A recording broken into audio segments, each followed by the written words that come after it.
Chromosome ഏറെ കൊടുത്തുക്കണോ കുട്ടീൻ്റെ? ഇല്ല അല്ലേ?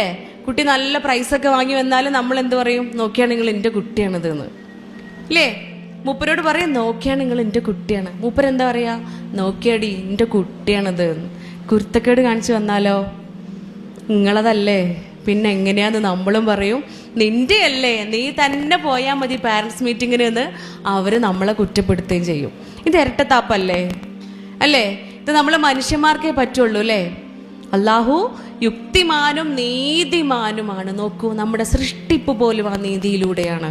23 ക്രോമസോം ഉമ്മയിൽ നിന്നും 23 ക്രോമസോം ഉപ്പയിൽ നിന്നും സെലക്ട് ചെയ്തുകൊണ്ടാണ് നമ്മളൊക്കെ ജനിക്കപ്പെട്ടിട്ടുള്ളത്.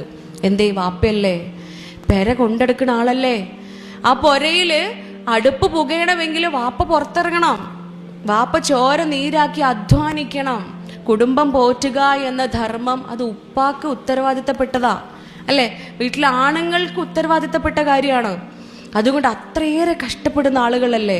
ഒരു ക്രോമസോം വാപ്പാക്ക് ഏറെ കൊടുത്തിട്ടില്ല. കുട്ടീൻ്റെ മേല് വാപ്പാന്റെ ഒരു ക്രോമസോം ഏറെ കൊടുത്തിട്ടില്ല. ഇനി ഉമ്മയാണെങ്കിലോ, ഉമ്മാന്റെ കഷ്ടപ്പാട് പറഞ്ഞാൽ തീരുവോ? പ്രയാസങ്ങൾക്ക് മേൽ പ്രയാസം സഹിച്ചുകൊണ്ട് കുഞ്ഞിനെ ഗർഭം ധരിച്ചവളാണ് ഉമ്മ. 21 എല്ലുകൾ പൊട്ടുന്ന വേദന സഹിച്ചുകൊണ്ട് കുഞ്ഞിന് ജന്മം നൽകിയവളാണ് ഉമ്മ. 2 വയസ്സ് വരെ സഹനം സഹിച്ചുകൊണ്ട് ക്ഷമിച്ചുകൊണ്ട് കുഞ്ഞിനെ പാലൂട്ടിയവളാണ് ഉമ്മ. അന്നും ഇന്നും എന്നും കഷ്ടപ്പാട് സഹിച്ചുകൊണ്ടിരിക്കുന്നവളാണ്. അതുകൊണ്ട് ഒരു ക്രോമസോം ഏറെ കൊടുത്തിട്ടില്ല അല്ലേ? 23 തന്നെ ഉമ്മാൻ്റെ അടുത്തുനിന്നും എടുത്തത്, അത്ര 23 തന്നെയാണ് വാപ്പയിൽ നിന്നും എടുത്തിട്ടുള്ളത്. അത് നീതിയാണ്. അതുകൊണ്ട് നമ്മുടെ കുഞ്ഞ് ഏത് രൂപത്തിൽ വളരണം, എങ്ങനെയൊക്കെ ആയിത്തീരണമെന്ന് തീരുമാനിക്കുന്നത് തീർച്ചയായും നമ്മൾ രണ്ടുപേരുമാ, ഈ ഇണകൾ തന്നെയാണ്.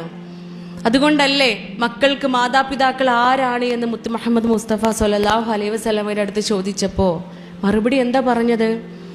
നിങ്ങളുടെ മാതാപിതാക്കൾ നിങ്ങളുടെ മക്കളുടെ സ്വർഗവും നരകവുമാണ്.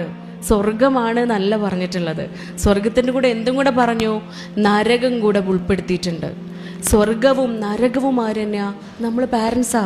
നമ്മൾ ആലോചിക്കണം, എനിക്ക് എൻ്റെ കുഞ്ഞിന് സ്വർഗമായി മാറാൻ സാധിക്കുന്നുണ്ടോ?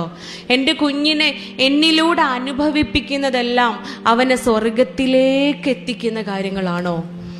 അവന് സ്വർഗം കൊടുക്കാൻ തക്ക രൂപത്തിലുള്ള അനുഭവങ്ങളാണോ ഞാൻ നൽകുന്നത്? നമ്മൾ ആലോചിക്കണം. അതാണ്, ആ മാറ്റമാണ് നമ്മളിലൂടെ ഉണ്ടാവേണ്ടത്.